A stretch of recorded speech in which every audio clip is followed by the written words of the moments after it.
Hello everyone and welcome back to Cities Skylines, where we get to try and work on a new area and actually get started with laying out something interesting in this game. So first things first, I need to relay this southern road. It is, I guess overall, just didn't like the shape of it, so I end up wanting to try and go across, make some bridges here, and give access to the lower shelf without actually interfering with this upper main kind of thoroughfare that people will be using to get from one end to the other of the town. And hopefully this will work out in general. Now, I did see this a little bit in Boston when I was up there, and it's kind of near the convention center, and the road there is very much raised, and it is kind of cutting across an industrial park. So I figured that was what we're going to be making today. And I would really like to go to more cities so I can get some more inspiration rather than just Google or Google Maps for these things, because I think actually seeing it and experiencing it a little bit more viscerally is going to help in this overall attempt at making my own town and city eventually. But for now, we're kind of stuck with what I can do at my early attempts here. So what we got is a little bit of a channel going underneath the main bridge there. I did want to potentially have two roads coming down into this industrial area, but I figured that was just too much and looked a little too ridiculous. So we ended up removing one and reworking that entrance a couple times, re-raising the plateau. We have a little bit of a side channel to the right, which we'll eventually touch upon later in the episode. But I didn't want to take the whole mountainside up. I think that's because water runoff is kind of important. So you want to be mindful of building so close at the bottom of a giant kind of mountainside. At least that's what I'm trying to keep in mind when I'm making these areas. We do eventually build something down that channel, but we'll see if you guys like that idea in general. We have a massive Ryko kind of industrial yard here. This is all one giant kind of facility, and it is going to be I guess you could say it's a plastics factory. It's kind of generic. It's very much made out of generic kind of factory bits that either I downloaded or I just turned all the industrial buildings based from the game into a Ryko building so that it can be placed anywhere and still be functional. I did also mess with some of the settings. A lot of these larger buildings might have 25 workers in them. The smaller ones might have 10. And then small like utility sheds and things might have like 3-5 people working at them, just so everything kind of requires maintenance. It'll allow me to create a large industrial area without having to worry so much about the job count. And I know the job count's going to be probably an issue anyways, so we might have to make another type of these in the future, but that's fine because I need practice doing that anyways, and I think it'll be interesting to get that done and have something kind of new for you guys other than this first generic little factory to kind of dip my toe into the water of Cities Skylines Ryko building here, and we'll see what we can come up with. So here initially, I didn't have all the mods I quite needed apparently, so you'll see a lot of this grass area kind of remaining. So I'm missing surface painter. I'm also missing the actual concrete brushes. So I can't really fill in a lot of this grass area just yet. But that's okay, because really the first step to any successful build, in my opinion, is laying out the larger shapes that you will then go back in and detail around.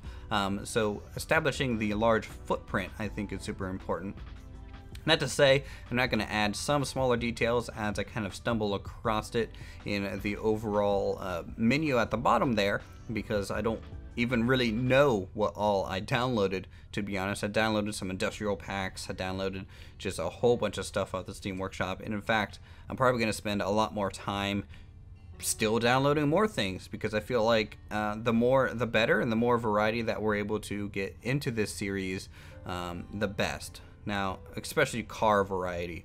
Now, I only have like 3 types of cars, and you'll see that, and it gets a little repetitive in my mind, but that's okay. Parking lots generally just look like a splash of vehicles anyways, but I think our Planet Coaster series has more vehicle types than I do currently in Cities Skylines, which just doesn't really make any sense.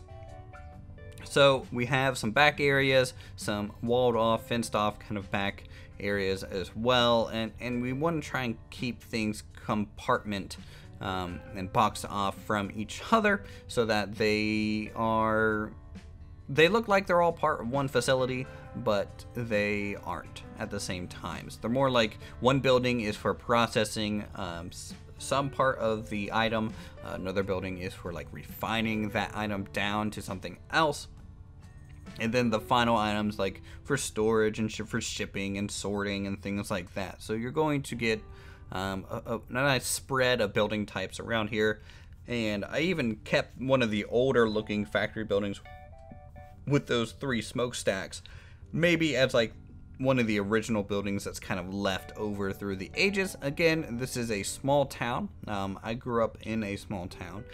We did have one large factory. It was Fenton Art Glass. They did some hand-blown art.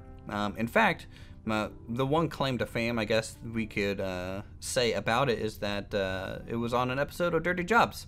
So if you want to see my hometown, go watch that, and you'll be able to just go to Fenton Art Glass, check out what they did back in the day. It was one of the largest still functioning hand-blown glass factories in the United States. So that was pretty cool. But, you know, it was a much more singular building than what I'm doing here, but it was also a smaller compound, so I figured, why not? We can kind of space this one out, make it look a little bit different. I don't want to just make an exact copy of my hometown. That would be a little weird, and I don't think I would want to do that, to be honest. It just, I live there. I'd rather go somewhere else, I think, at this point, somewhere more interesting. So here you can see the brush tool is finally working, and we can fill in a lot of these areas. Now this back area is kind of the raw material storage, so we're going to be putting some sand piles back here, some concrete piles, just raw material piles in general.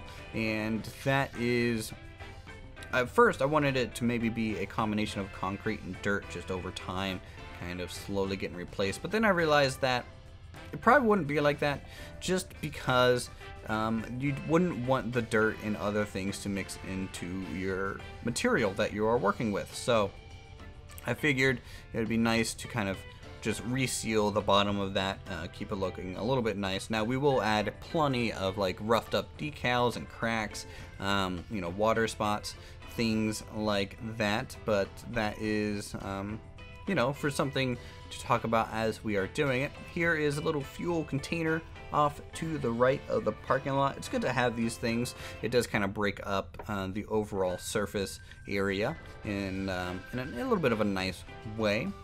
Did want to have a little bit of a trailer parking lot as well.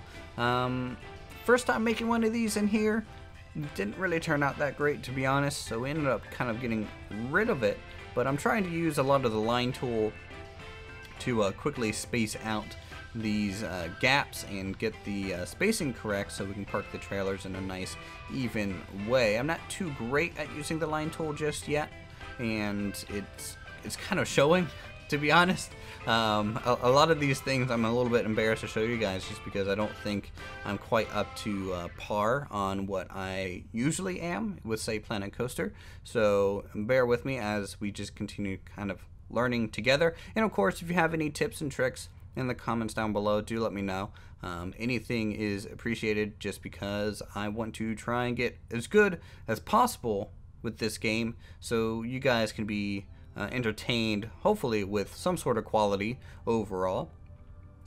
Hand placing a lot of these lines is not something I really wanted to do or spend a lot of time on yet, so we kind of skip over that part for now, and eventually I come back and delete it anyways. So we'll go in, continue adding little side parking areas, you know, little lines here and there, just designating spots where you definitely shouldn't be double parking, because this is kind of a side loading bay. You know, definitely don't want to take up their space in general. I'm also noticing a lot of these decals don't work together.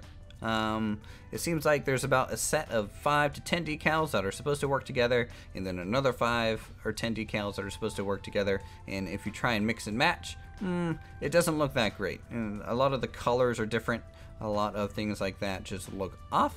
We're going to hand paint a rough center line across the road that's going around the area, and the reason I didn't use just a 2-lane road is just because I didn't want the sidewalk there or anything like that. I also didn't want to use like the one-way alley road, just because that again looks a little bit too nice looking for what I was going for. So using just the plain concrete road and hand painting a center line down it, I think gives me the feeling that I wanted to try and accomplish with this episode. So we'll have some more fences, more little zoned off areas, some excavators here working on the material piles, little things. And at this point you can kind of just start telling little stories on how things are working. I'm also running into some problems at this point with the placement of items and Ryko buildings and general prop anarchy. Apparently, if I don't have prop anarchy set to turn on automatically and also automatically load assets, we lose all the props. You'll notice the parking lot's kind of empty right now. And I end up having to place cars there again because I don't realize that I have my settings slightly wrong. And so I end up doing it twice and wasting a whole bunch of time. But I think these are things that I'll learn and kind of have to grow through. These are kind of just growing pains in general with a new game and a new format. Like if you go look at like my first episode of Planet Coaster, it's not going to be perfect.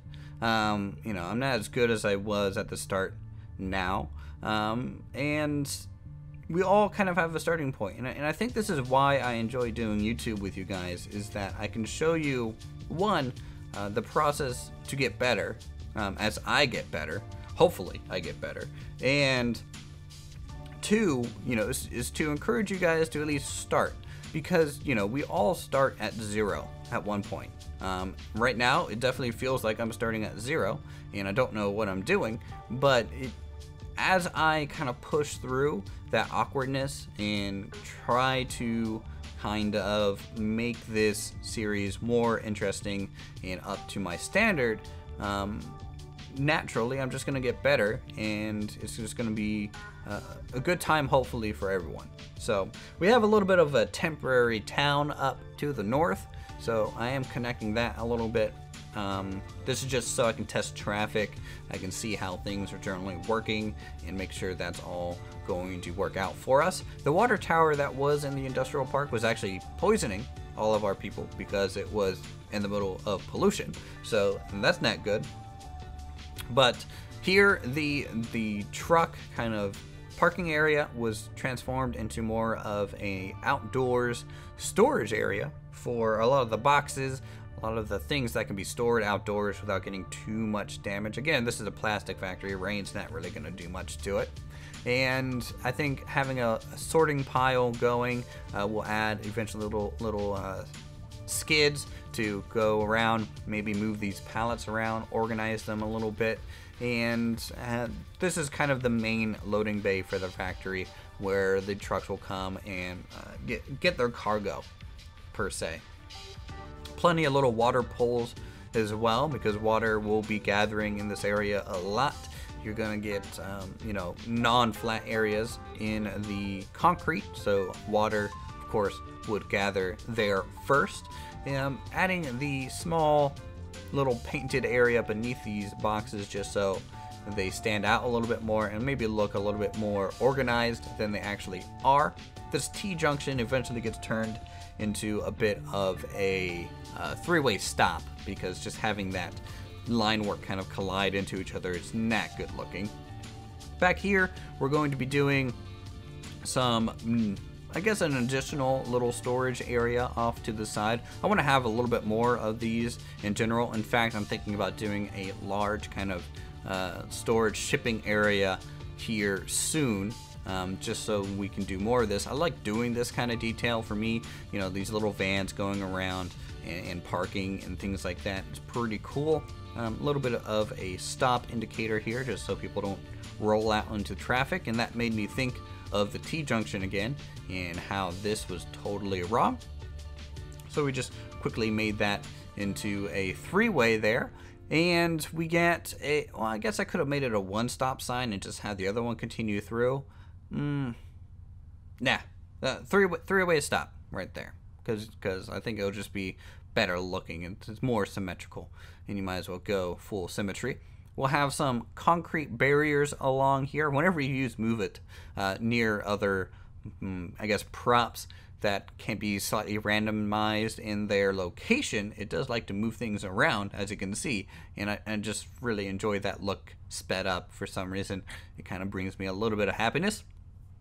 Some additional water towers, some small outbuildings here and there just to kind of flush out some of the corners, some utility sheds. Again, these do provide workers, so if people need a job, this is what they're going to be doing. Say they are just repairing the AC units or repairing some of the external power supplies.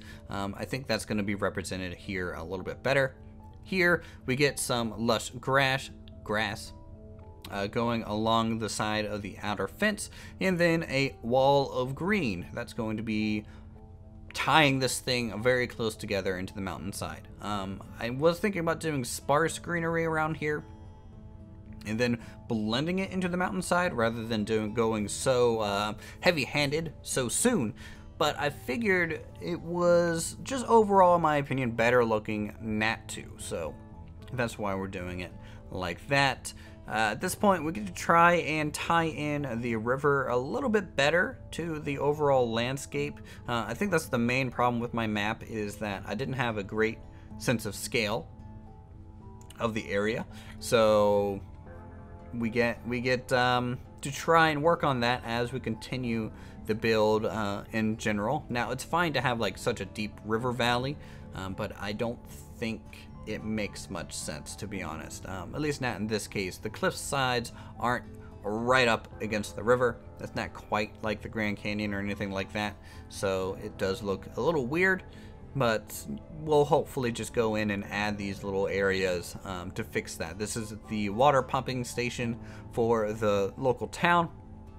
Yes, it's close to the pollution and things like that, but it actually doesn't affect it. I do try and check that a little bit just to make sure. I'm noticing the terrain tools in the actual game itself do not work quite as well as the editor. Don't know why, they just don't. We'll add a little bit of a boiler plant back here and move it over to the end one just to kind of cap off this corner nicely, and also to provide some traffic coming all the way down here and have some movement in this area. You can see a truck is already going back there and having a good time cutting through all my objects. That's a problem. Anyways, we have some fences going through, kind of just securing up the area as well. We'll use a little bit of a road to kind of clean up that edge a little bit, and also make sure that's still a connected building to the highway. So a lot of more fences going along here. We'll try and also rework the concrete just so it looks a little bit more smooth. What I'm noticing is as well, if I use move it and raise and lower a building, or move a building that is connected in some way with the concrete brush, my simulation speed literally dies. So I had to remove a lot of that concrete just so I could do that without losing my mind. And then we'll just kind of shore it up after the fact. So it'll look pretty good. And then I think at this point we'll just go in, add some minor utility sheds, again providing some jobs to the area. Especially these little AC kind of back units. I really like these because I think they have a lot of use around these factories, and you can kind of use them to kind of supplement your jobs for your local town.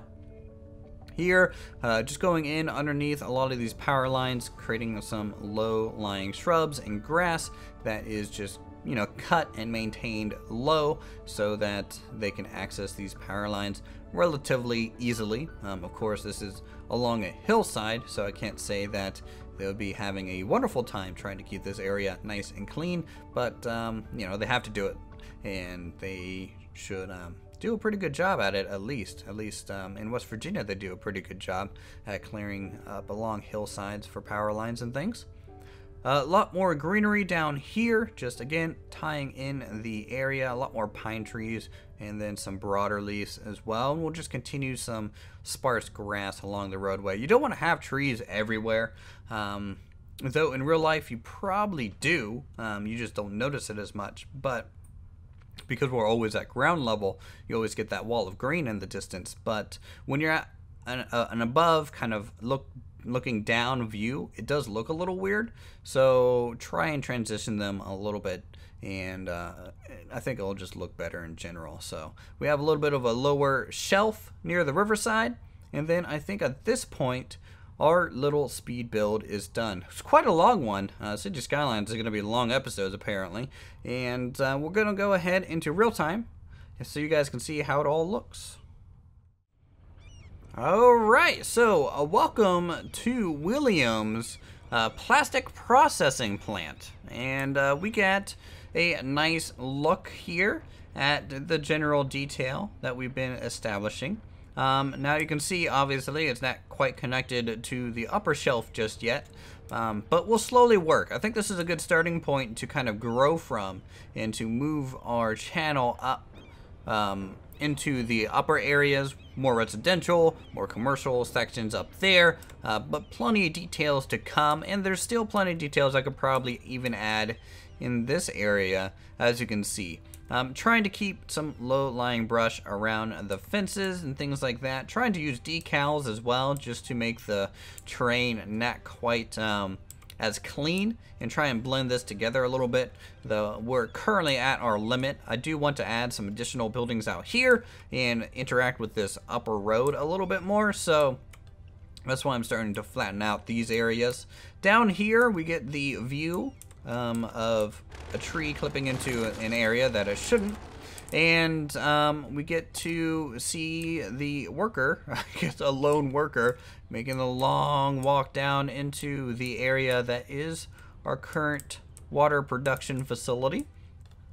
Kind of just close to the riverside here. I'm using Strict Toaster's wet rocks kind of down here at the bottom just to try and tie that in a little bit better than normal. I do want to download a lot more rocks and things because I think that's going to be important.